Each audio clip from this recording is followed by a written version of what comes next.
ये है talks news network और आप देख रहे हैं पॉलिटॉक्स, राजनीति का कच्चा चिट्ठा। प्रदेश में बढ़ते कोरोना संक्रमण के मामले को लेकर अत्यंत चिंतित मुख्यमंत्री अशोक गहलोत खुद कोरोना संक्रमित होने के बावजूद लगातार अधिकारियों के संपर्क में हैं।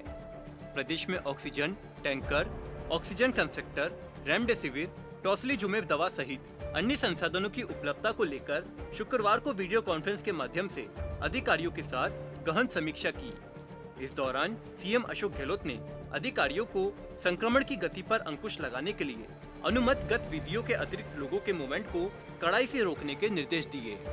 मुख्यमंत्री आवास पर शुक्रवार रात वीडियो कॉन्फ्रेंस के माध्यम से अधिकारियों को निर्देश दिए हैं कि वे केंद्र सरकार से राज्य के लिए एक्टिव केसों की संख्या के अनुरूप अतिरिक्त ऑक्सीजन एवं दवाओं का आवंटन कराने के लिए निरंतर संपर्क बनाए रखें और अपना पक्ष मजबूती के साथ रखें।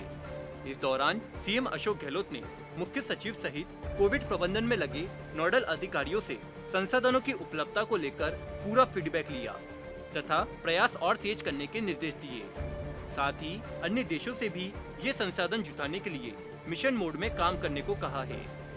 हर व्यक्ति की जीवन रक्षा को ध्यान में रखते हुए ऑक्सीजन और दवाइयों की आपूर्ति को लेकर हमारे प्रयासों में कोई कमी नहीं रहे। संकट के इस समय में लाइफ सेविंग ही हमारा एकमात्र ध्येय है। सीएम गहलोत ने बैठक में कहा कि जिस तरह से संक्रमण और मृत्यु की दर बढ़ रही है, हमें हर संभावित स्थिति के लिए अभी से तैयारी रखनी होगी, तभी जाकर हम प्रदेश वासियों की जीवन रक्षा के संकल्प में कामयाब हो पाएंगे।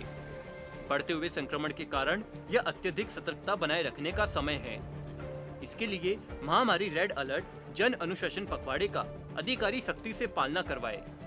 डीसी के दौरान संक्रमण की गति पर अंकुश लगाने के लिए अनुमति गतिविधियों के अतिरिक्त लोगों के मूवमेंट को कड़ाई से रोकने के निर्देश दिए।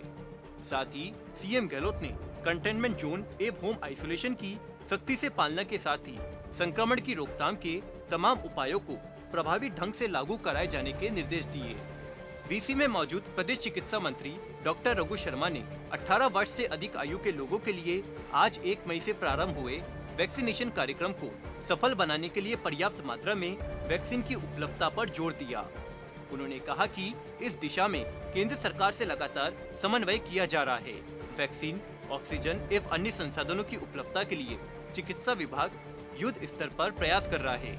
बैठक में मौजूद मुख्य सचिव निरंजन आर्या ने जामनगर से पूर्व में आवंटित 185 मैट्रिक टन ऑक्सीजन का ब्लैक लॉक प्राप्त करने के लिए किए जा रहे प्रयासों एवं पूर्वी राज्यों से ऑक्सीजन के आवंटन की स्थिति में रेलवे एवं वायुसेना के साथ किए जा रहे संपर्क के बारे में जानकारी दी।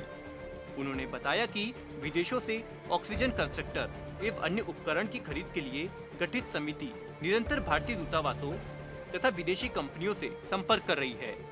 अतिरिक्त मुख्य सचिव खान एवं पेट्रोलियम श्री सुबोध अग्रवाल ने बताया कि ऑक्सीजन कंसंट्रेटर की तत्काल खरीद के लिए चीन, यूएस, यूके, जापान, रूस आदि देशों में संपर्क स्थापित किया गया है। जल्द ही इन देशों से कंस्ट्रक्टर खरीद की निर्णायक स्थिति बन जाएगी। केंद्र सरकार के साथ समन्वय देख रहे अतिरिक्त मुख्य सचिव सुधांश पंत ने बताया कि विदेशों से डोनेशन के माध्यम से प्राप्त रेमडेसिविर में से राजस्थान को उसके एक्टिव केसेस के अनुपात में लगभग 9,600 डोज का कोटा आवंटित किया गया है, जो जल्द मिलने की उम्मीद है। साथ ही राज्य सरकार के लगातार प्रयासों से प्रदेश के टॉसिलीजुमेब की 340 डोज भी अतिरिक्त आवंटन करने पर भी सहमति व्यक्त की है। पॉलिटॉक्स ब्यूरो, जयपुर। ये है टॉक्स न्यूज नेटवर्क और आप देख रहे हैं पॉलिटॉक्स, राजनीति का कच्चा चिट्ठा।